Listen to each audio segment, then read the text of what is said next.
កសិករកម្ពុជាកំព្រួយរឿងតម្លៃស្រូវឆ្នាំនេះព្រោះវៀតណាមត្រូវការខ្លាំងតម្លៃស្រូវអង្ករដែលកសិករកម្ពុជាអាចនឹងប្រមូលផលនៅក្នុងឆ្នាំ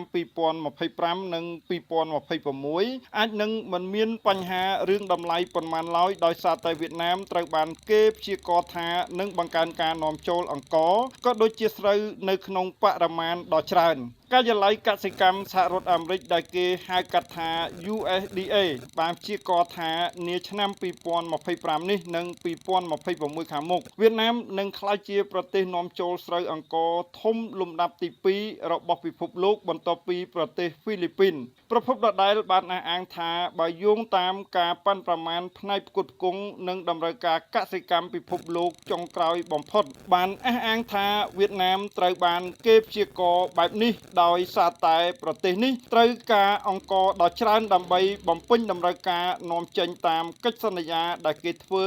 ចំពេលផលិតកម្មស្រូវក្នុងប្រទេសធ្លាក់ចុះការិយាល័យកសិកម្មសហរដ្ឋអាមេរិកបានប្រមាណថានៅក្នុងឆ្នាំ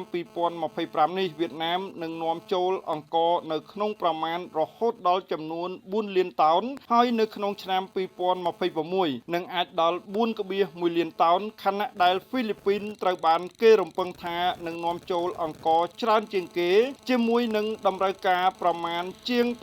5.5លានតោនពាក់ព័ន្ធនឹងការនាំចេញស្រូវអង្ករនេះសហព័ន្ធស្រូវអង្ករកម្ពុជាបានអះអាងថា4ខែដើមឆ្នាំកម្ពុជាអាចនាំចេញអង្ករសរុបប្រមាណជាង282,000តោននៅក្នុងតម្លៃប្រមាណជាង$209លានក្រៅពីនោះកម្ពុជាបាននាំចេញស្រូវប្រមាណជាង3លានតោននៅក្នុងតម្លៃប្រមាណជាង$723លានប្រភពដដែលបានអះអាងថាទីផ្សារអង្ករកម្ពុជាគឺមាន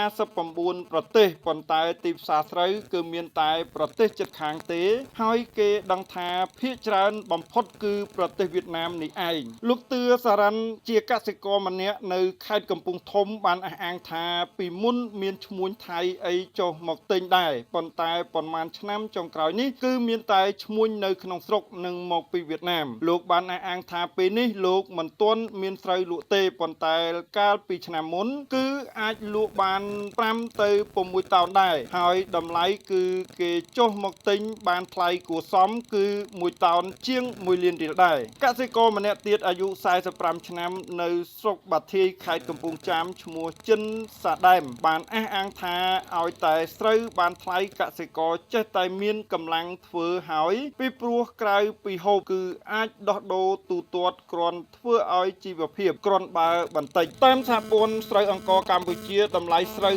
សើមនៅពេលនេះគឺ1គីឡូក្រាមពីជាង900ទៅ1000រៀលបន្តិចបន្តួចប៉ុន្តែមិនសូវសម្បូរស្រូវសើមទេដោយសារតែពេលនេះកសិករទើបតែចាប់ផ្ដើមបង្កើនផលនៅឡើយជាការពិតដោយសារតែការនាំចេញស្រូវនេះកម្ពុជាត្រូវបានគេដឹងថាគឺកំពុងតែមានសតិរេពាណិជ្ជកម្មជាមួយនឹងវៀតណាមអគ្គនាយកដ្ឋានគយនិងរដ្ឋកោកម្ពុជាបានអះអាងថា